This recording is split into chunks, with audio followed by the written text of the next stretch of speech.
Hello everyone, welcome to the e-learning platform Learno Sapiens. In my last lecture about excretion, I discussed about the human excretory system, the parts of human excretory system, the kidney, ureter, urinary bladder and the urethra.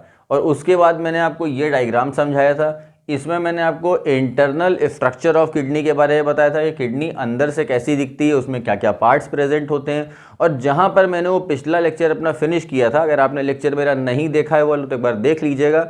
उसमें मैंने आपको बताया था कि जो अंदर का structure यानी मेडुला जो पार्ट है उसमें रीनल पिरामिड्स प्रेजेंट होते हैं और इन्हीं रीनल पिरामिड्स के अंदर the basic structural and functional unit of kidney nephrons present होते हैं। जो मैंने रेड कलर से बनाया है ये मैंने आपको पिछले लेक्चर में भी एक्सप्लेन किया था कि यही रेड लाइंस रिप्रेजेंट कर रही हैं नेफ्रॉन्स को which are involve in the formation of urine. तो आज के लेक्चर में हम पढ़ेंगे नेफ्रॉन कैसा दिखता है, नेफ्रॉन के क्या पार्ट्स होते हैं and how this nephron helps in the formation of urine.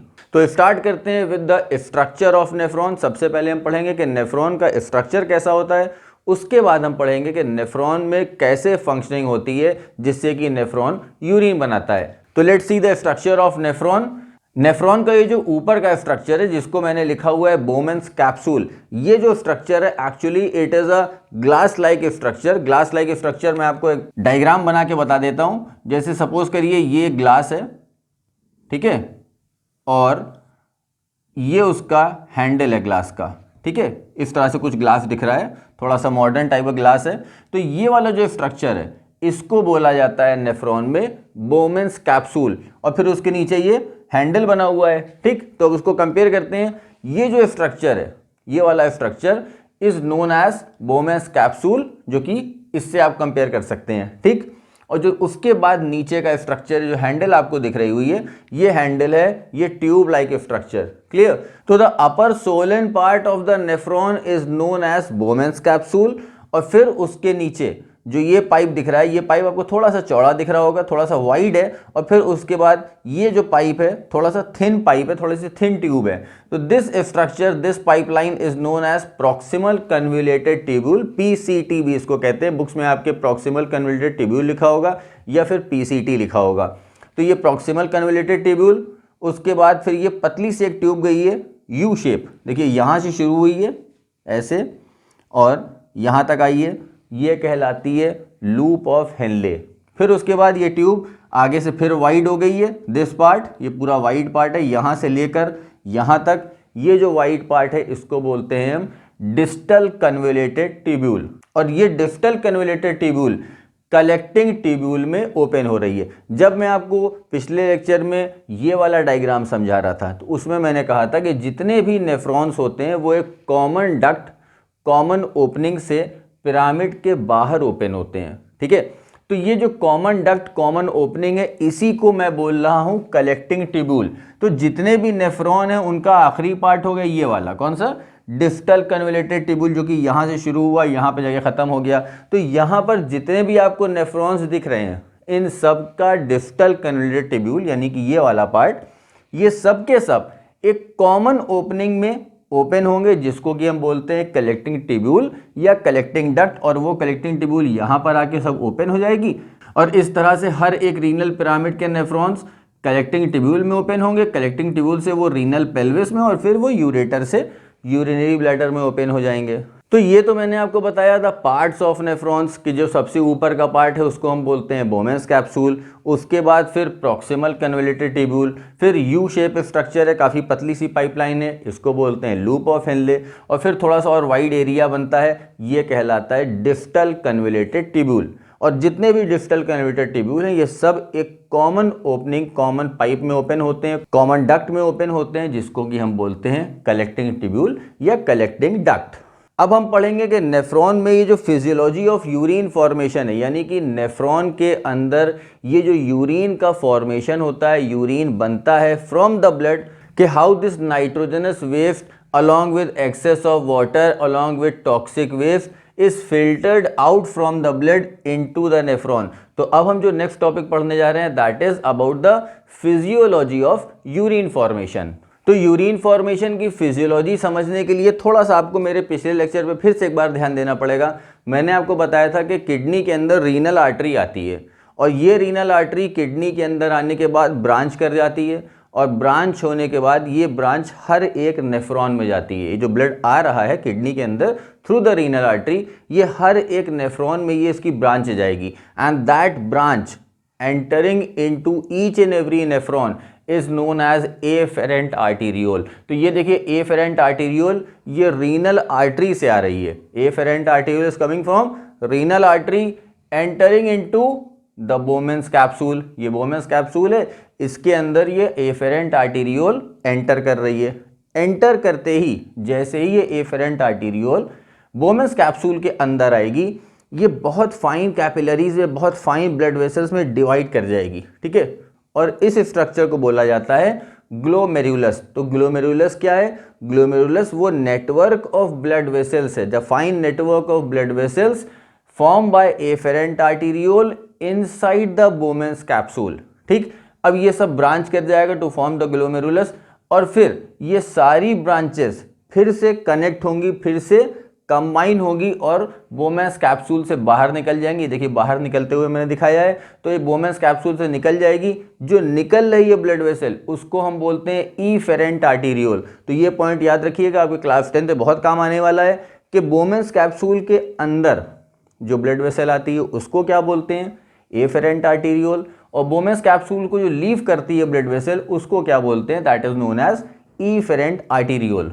तो बोमेंस कैप्सूल के अंदर ये जो ग्लोमेरुलस प्रेजेंट है, ग्लोमेरुलस क्या है? The network of blood vessels, ठीक है। तो Bowman's capsule plus the glomerulus, यानी ये पूरा स्ट्रक्चर बोमेंस कैप्सूल है और उसके अंदर ये ग्लोमेरुलस प्रेजेंट है।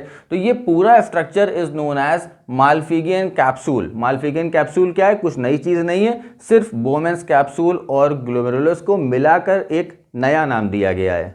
अब आप जरा इस डायग्राम को ध्यान से अगर देखें तो एफेरेंट आर्टीरियोल, अगर आप देखिए इन दोनों को कंपेयर करिए, एफेरेंट आर्टीरियोल और इफेरेंट आर्टीरियोल। तो एफेरेंट आर्टीरियोल थोड़ी सी थिक है, थोड़ी सी चौड़ी है और इफेरेंट आर्टीरियोल थिन है, पतली है। तो आने वाली जो ब्लड वेसल है यानी कि एफेरेंट आर्टीरियोल वो चौड़ी है, ब्रॉड है, और जो जाने वाली है यानी कि बोमेंस कैप्सूल को जो ब्लड वेसल लीव कर रही है वो पतली है। तो यानी कि ब्लड अंदर यहाँ पर ग्लोमेरुलस में जल्दी जल्दी आ रहा है due to this wide afferent arteriole और जा रहा है धीरे धीरे क्योंकि आगे पतली पाइपलाइन हो गई है। तो इस वजह से ग्लोमेरुलस के अंदर एक प्रेशर डेवलप हो जाएगा कि ब्लड आ रहा है ज़्यादा और जा रहा है कम या जा रहा है धीरे धीरे। तो a pressure is developed inside the glomerulus and this pressure is known as glomerular pressure. Glomerular pressure का मतलब the pressure developed inside the glomerulus. किस वजह से प्रेशर डेवलप हुआ है? Due to the difference in the diameter of afferent and efferent arteriole. और ये pressure glomerulus के अंदर इतना ज़्यादा हो जाता है कि इस प्रेशर की वजह से ग्लोमेरुलस जो है यानी कि the fine blood vessels, the thin walled blood vessels, इनके अंदर से प्लाज्मा फिल्टर आउट हो जाता है। प्रेशर बहुत ज़्यादा हो गया तो प्लाज्मा फिल्टर आउट हो जाएगा। फिल्टर आउट कहाँ हो जाएगा? इस बोमेंस कैप्सूल के अंदर, इस प्रेशर को रिलीव करने के लिए। क्योंकि अगर ग्लोमेरुलस से यानी कि ये जो ब्लड कैपिलरीज हैं इनसे अगर प्लाज्मा फिल्टर आउट नहीं होगा तो क्या होगा? ये ग्लोमेरुलस तो डैमेज कर जाएंगी। तो इसलिए इस प्रेशर को बराबर करने के लिए, प्रेशर को मिनिमाइज करने के लिए ग्लोमेरुलस से प्लाज्मा फिल्टर आउट हो जाता है फ्रॉम द ब्लड। तो ग्लोमेरुलस में एक प्रेशर डेवलप हुआ जिसको कि हमने बोला ग्लोमेरुलर प्रेशर। इस प्रेशर की वजह से ग्लोमेरुलस से प्लाज्मा फिल्टर आउट होकर कहाँ गया? बोमेंस कैप्सूल में। ये जो फिल्टर आउट होकर प्लाज्मा बोमेंस कैप्सूल में आया है इसको बोला जाता है ग्लोमेरुलर फिल्ट्रेट। क्यों ग्लोमेरुलर फिल्ट्रेट बोलते हैं? क्योंकि ये फिल्ट्रेट जो फिल्टर होके आया है ग्लोमेरुलस से आया है, ठीक है। अब यहाँ से शुरू होता है फिजियोलॉजी ऑफ यूरिन फॉर्मेशन का फर्स्ट स्टेप। देखिए फर्स्ट स्टेप मैंने लिखा हुआ है अल्ट्रा फिल्ट्रेशन। इसको अगर दो हिस्सों में डिवाइड करें, अल्ट्रा एंड फिल्ट्रेशन, तो अल्ट्रा का मतलब होता है अंडर प्रेशर और फिल्ट्रेशन का मतलब तो आप जानते हैं ये फिल्टर आउट होना। तो यहाँ पर जो ये बोमेंस कैप्सूल में ग्लोमेरुलर फिल्ट्रेट फिल्टर आउट हो रहा है या प्लाज्मा ब्लड से फिल्टर आउट हो रहा है, from the glomerulus into the Bowman's capsule. ये अंडर प्रेशर हो रहा है ना, और ये प्रेशर क्यों डेवलप हो रहा है? क्योंकि एफेरेंट आर्टीरियोल और इफेरेंट आर्टीरियोल इनके डायमीटर में फ़र्क है। आने वाली जो ब्लड वेसल है वो चौड़ी है और जाने वाली पतली है, तो एक प्रेशर डेवलप हो गया इनसाइड द ग्लोमेरुलस, जिसकी वजह से ग्लोमेरुलर फिल्ट्रेट फिल्टर आउट हो गया from the glomerulus inside the Bowman's capsule. So this filtration is under pressure, that's why it is known as ultra filtration. तो यूरिन फॉर्मेशन का जो पहला स्टेप है that is ultra filtration. Clear? अब जो second step है reabsorption, अब इस पे आपको ध्यान देना है। सेकेंड स्टेप पर रीएब्जॉर्प्शन का क्या मतलब हुआ, तो इसके लिए पहले हम अल्ट्रा फिल्ट्रेशन को थोड़ा सा और समझेंगे। देखिए, जो अल्ट्रा फिल्ट्रेशन हुआ है from the blood into the Bowman's capsule, ये अंडर प्रेशर हुआ है। एक प्रेशर लगा ग्लोमेरुलस में, जो ब्लड है उसको प्रेशर लगा, और इस प्रेशर की वजह से वो प्लाज्मा फिल्टर आउट होकर बोमेस कैप्सूल में आ गया। अब क्या ये फिल्ट्रेशन जो हुआ है, जो ग्लोमेरुलर फिल्ट्रेट बोमेस कैप्सूल में आया है, क्या इसमें सब हार्मफुल चीज़ें आ गई होंगी या क्या इसमें सब यूजफुल चीज़ें आ गई होंगी? एक्चुअली नेफ्रॉन में आना क्या चाहिए? नेफ्रॉन में आना चाहिए nitrogenous waste, toxic waste, excess of water. तो जो भी कुछ नेफ्रॉन में आएगा अल्टीमेटली वो कलेक्टिंग डक्ट में कलेक्ट होकर और फिर यूरेटर से बाहर निकल जाएगा into the urinary bladder forming the urine. ठीक है, तो ज़रूरी चीज़ें भी यहाँ पर अगर आ गई तो वो भी बॉडी के बाहर चली जाएंगी।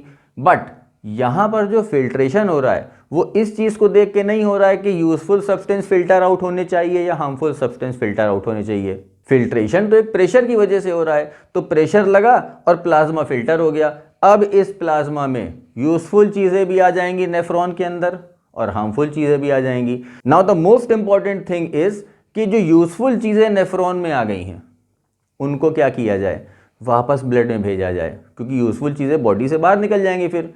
और जो हार्मफुल चीज़ें आ गई हैं उनको तो आना ही था, वो तो अच्छी बात है, वो आ गई हैं नेफ्रॉन में और वो यूरिन के थ्रू बॉडी के बाहर निकल जाएंगी। But the main thing is कि जो यूजफुल सब्सटेंसेज आ गए हैं inside the nephron that has to be send back to the blood. ठीक, अब इसके लिए थोड़ा सा आप डायग्राम फिर से देखिए।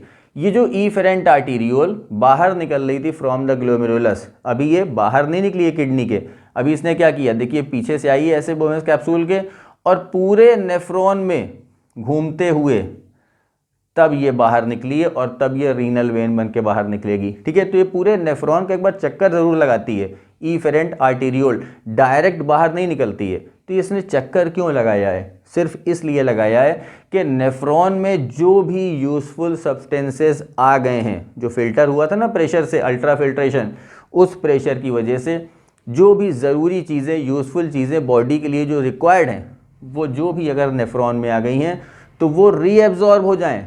कहाँ से रीएब्जॉर्ब हो जाएं? From the nephron back into the blood. तो ब्लड में रीएब्जॉर्ब होना है फ्रॉम द नेफ्रॉन, तो उसके लिए नेफ्रॉन के चारों तरफ ब्लड वेसल भी तो होनी चाहिए। इसीलिए इफेरेंट आर्टीरियोल डायरेक्ट बाहर नहीं निकलती, डायरेक्ट किडनी लीव नहीं करती, पहले पूरे नेफ्रॉन के चक्कर लगाती है, उसके बाद ये नेफ्रॉन को लीव करती है और फिर वो रीनल वेन बन के बाहर निकल जाती है। ठीक, तो अब रीएब्जॉर्प्शन जो सेकेंड स्टेप है मैंने यहाँ पर लिख रखा है, सेकेंड पॉइंट है रीएब्जॉर्प्शन। रीएब्जॉर्प्शन का मतलब हुआ कि the useful substances which are filtered out in the nephron from the blood from the glomerulus, they are reabsorbed, मतलब फिर से रीएब्जॉर्ब हो जाएंगे वापस बैक इनटू द ब्लड, इसमें फिर से रीएब्जॉर्ब हो जाएंगे। ये तो था हमारा सेकेंड स्टेप। अब जो थर्ड पॉइंट लिखा है वो और भी इंपॉर्टेंट है। थर्ड पॉइंट मैंने लिख रखा है सिक्रीशन, इसको आपकी बुक में लिखा होगा ट्यूबुलर सिक्रीशन। जैसे रीएब्जॉर्प्शन मैंने लिखा है तो कुछ बुक्स में ये ट्यूबुलर रीएब्जॉर्प्शन भी लिखा रहता है, तो वो एक ही चीज़ है, चाहे आप ट्यूबुलर रीएब्जॉर्प्शन कहिए चाहे आप ट्यूबुलर सिक्रीशन कहिए, इट्स ऑल द सेम। ठीक है, तो रीएब्जॉर्प्शन मैंने बता दिया आप कि रीएब्जॉर्प्शन में क्या होता है। रीएब्जॉर्प्शन में जो यूजफुल सब्सटेंसेस हैं, यूजफुल सब्सटेंसेस जो हमारी बॉडी के लिए यूजफुल हैं, they are sent back to blood. Nephron से ये वापस ब्लड में आ जाते हैं। जो नेफ्रॉन में आ गए थे यूजफुल सब्सटेंसेस जो कि नेफ्रॉन में आ गए थे, वो वापस ब्लड में भेज दिए जाएंगे। ठीक, अब जो तीसरा पॉइंट है सिक्रीशन, ये थोड़ा सा और भी इंपॉर्टेंट बन जाता है। क्यों?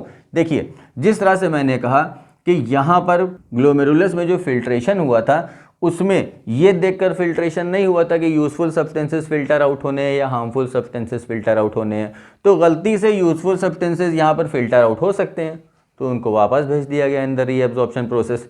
अब सिक्रीशन, देखिए ऐसा भी तो हो सकता है कि यूजफुल सब्सटेंसेस यहाँ आ गए हैं जिसको कि रीएब्जॉर्ब करवा दिया गया, और ऐसा भी हो सकता है कि हार्मफुल सब्सटेंसेस अभी भी ब्लड में रह गए हों। Harmful substances, toxic waste, nitrogenous waste या एक्सेस ऑफ वाटर, ये अभी भी ब्लड में रह गया हो, तो ये इफेरेंट आर्टीरियल तो है ही ना, पूरे नेफ्रॉन को कॉइल करते हुए तब ये बाहर जा रही है। तो पहले रीअब्जॉर्प्शन के केस में क्या हुआ था कि नेफ्रॉन से ब्लड में वापस यूजफुल सब्सटेंसेस चले गए थे।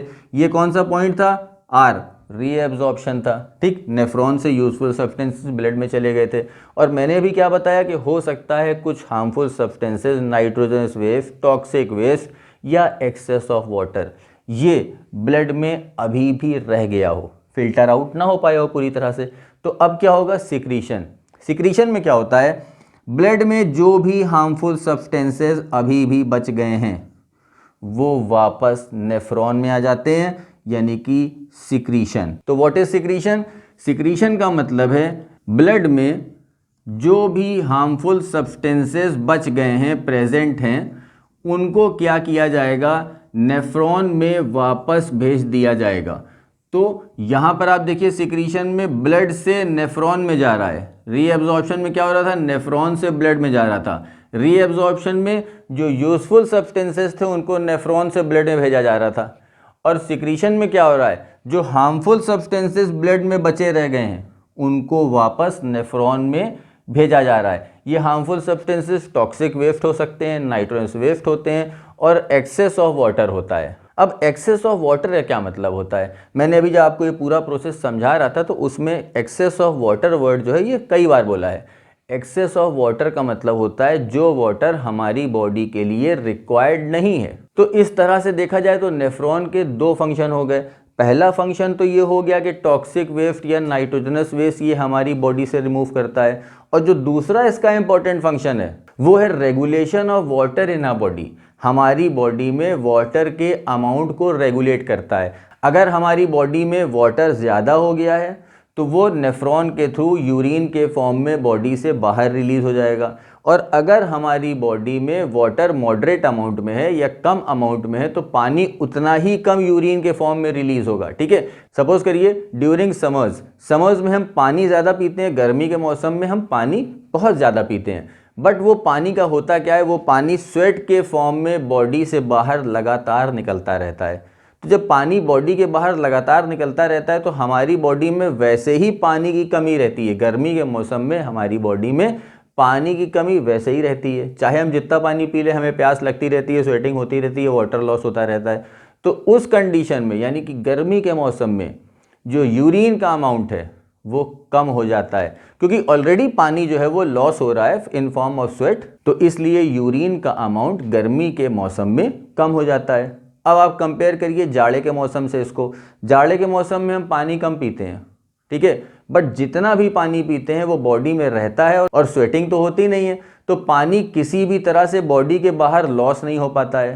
ठीक, इसलिए ड्यूरिंग विंटर्स चूंकि पानी के निकलने का दूसरा और कोई सोर्स नहीं है, that's why during winters urination का अमाउंट बढ़ जाता है। ठीक है, तो इस एग्जाम्पल से आपको ये समझ में आ गया होगा कि पानी की जब जैसी ज़रूरत होती है, जितना हमारी बॉडी में प्रेजेंट है, उस हिसाब से ये नेफ्रॉन्स वाटर के अमाउंट को रेगुलेट करते हैं, कितना पानी बॉडी के बाहर जाना चाहिए और कितना नहीं जाना चाहिए, और उसी हिसाब से यूरिन का अमाउंट डिपेंड करता है। अगर एक्सेस ऑफ वाटर ज़्यादा प्रेजेंट होगा तो यूरिन का अमाउंट भी ज़्यादा होगा, और अगर एक्सेस ऑफ वाटर कम होगा तो यूरिन का अमाउंट भी कम हो जाएगा। तो आप ये याद रखिएगा कि नेफ्रॉन के या किडनी के दो काम होते, पहला तो the removal of nitrogenous waste from the body, और दूसरा जो इंपॉर्टेंट फंक्शन है that is regulation of water in our body. पानी के अमाउंट को भी ये नेफ्रॉन्स रेगुलेट करते हैं। तो यूरिन फॉर्मेशन में हमने 3 मेन स्टेप पढ़े।